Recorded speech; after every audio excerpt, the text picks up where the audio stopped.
like every time you turn on the news nowadays, some new country is fucking with an Arab country? Every time you turn on the news, I kind of blame the media for what's going on wrong in the world right now, because they kind of just perpetuate stereotypes about people. They don't tell you that's what they're doing. They don't go, hey, this is what you need to think. But they know how people's brains work. What they do, they enforce all this shit, you know? What they do is they'll show you an image of somebody of a different racial background, and then they'll show you an alternate image, like right away, of something completely different. They don't say the two images are together. They kind of present it like, what do you think? Like what they do is they'll show you like an Asian guy and then a car accident.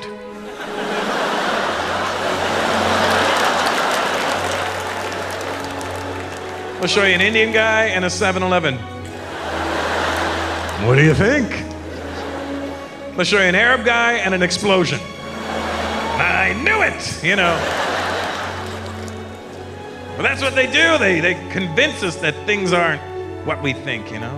And all they do is keep showing you different Arabs in the world, and all they show you is like all this violence. They never show you like normal Arab people just doing regular Arab things, like the same shit we do, go to work, have some coffee, go see your family. Because those guys are boring. You don't want to see them. You want to see the crazies. Every time you turn on the news, some new country is starting some war with another Arab country. Everybody's fighting the Arabs and nobody's beating them. You know what that means? Stop fucking with the Arabs.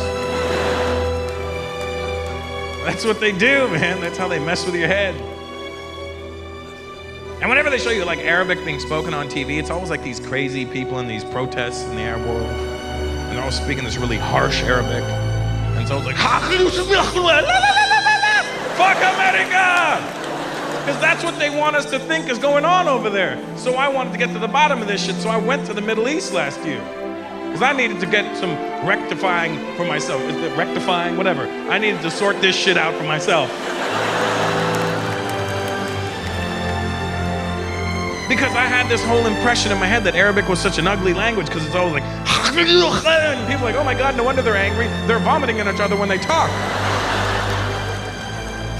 Then you go to the Middle East and you hear real Arabs speaking Arabic and it sounds nice. I was actually turned on by it. Because I was at this cafe in Dubai and I'm just chilling, right? And there's these two Arab girls having a conversation behind me and I'm eavesdropping. I have no clue what the fuck they're saying. But it sounded nice to me. Because all I hear behind me is I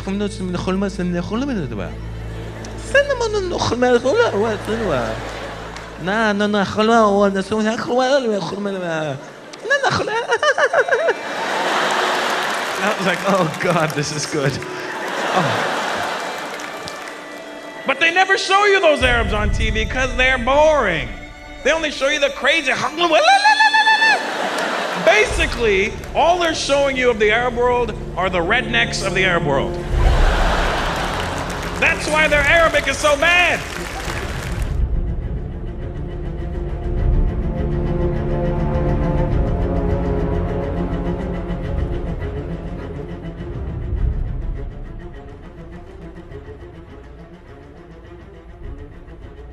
What is strange about the world today is that Allah Most High had chosen one land and had declared it to be the Holy Land. It's not the Vatican, no. It's not Mecca and Medina, no. It's not Banaras, no. The Holy Land is what is today called Palestine. Prophet Muhammad, Allah's blessings be upon him, then informed that Allah had created a being, and Allah had committed to that being the mission of impersonating the Messiah, pretending that he is the Messiah. So he is the great pretender. And that he is known as Dajjal, Al-Masih al-Dajjal, Dajjal the false Messiah, or the Antichrist. Dajjal means one who deceives. And so the Antichrist has a PhD in deception. In everything connected with the Antichrist, appearance and reality are opposite to each other. If the Antichrist is to successfully impersonate the true Messiah, it follows that he also must attempt to rule the world from Jerusalem with what would appear to be eternal rule. Only then can he declare, I am the Messiah.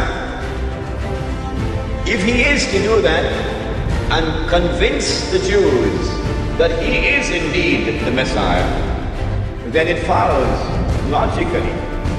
Number one, he would have to liberate the Holy Land for the Jews. Number two, he would have to bring them back to the Holy Land to reclaim it as their own.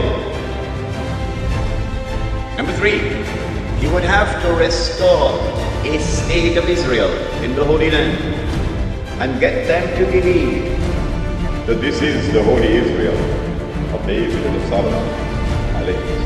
Of course, it would not be. It would be an impossible. Then they would be convinced. And finally, he would have to cause that state of Israel to become the ruling state in the world. Only then would he be able to rule the world from Jerusalem. Then he can get up and say, I am the Messiah. And they would believe that he is indeed the Messiah.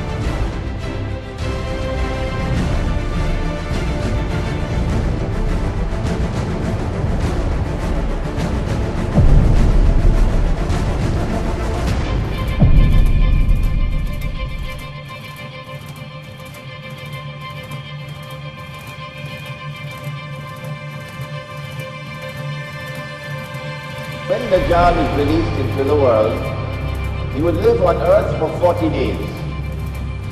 One day like a year, one day like a month, one day like a week, and the rest of his days like your days. That when Dajjal was in a day which is like a year, Britain was his headquarters. And when Dajjal moved to a day which is like a month, the United States of America became his headquarters. And finally, when Dajjal is going to be in a day which is like a week, he comes back home to the Holy Land. He comes back home to the Holy Land. Dajjal has already completed his first phase, a day like a year, when Britain was the ruling state in the world and the sterling pound was the international currency. And then Dajjal moved to a day which is like a month, and the United States replaced Britain as the ruling state in the world. And the US dollar became the international currency. And now the United States is about to relinquish power, and Israel is about to replace the United States as the ruling state in the world. And what will be the new money? That was sterling pound. This was US dollar. What will this be? Answer: the US dollar is going to be attacked, it will collapse and bring down all the paper money of the world with it. You won't see paper money after that. Well, then what's going to be money?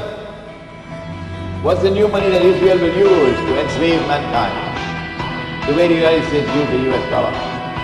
Answer: Israel is going to use invisible money, you can't see it. Intangible money, you can't touch it. It'll be electronic money.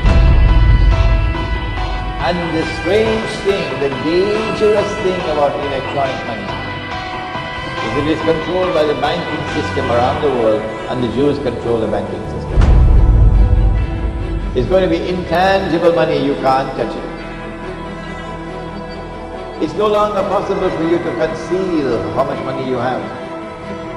Your enemy will know exactly how much money you have, even if you have it hidden underneath the pillow. Your enemy will not only know how much money you have, your enemy will know how you are spending your money.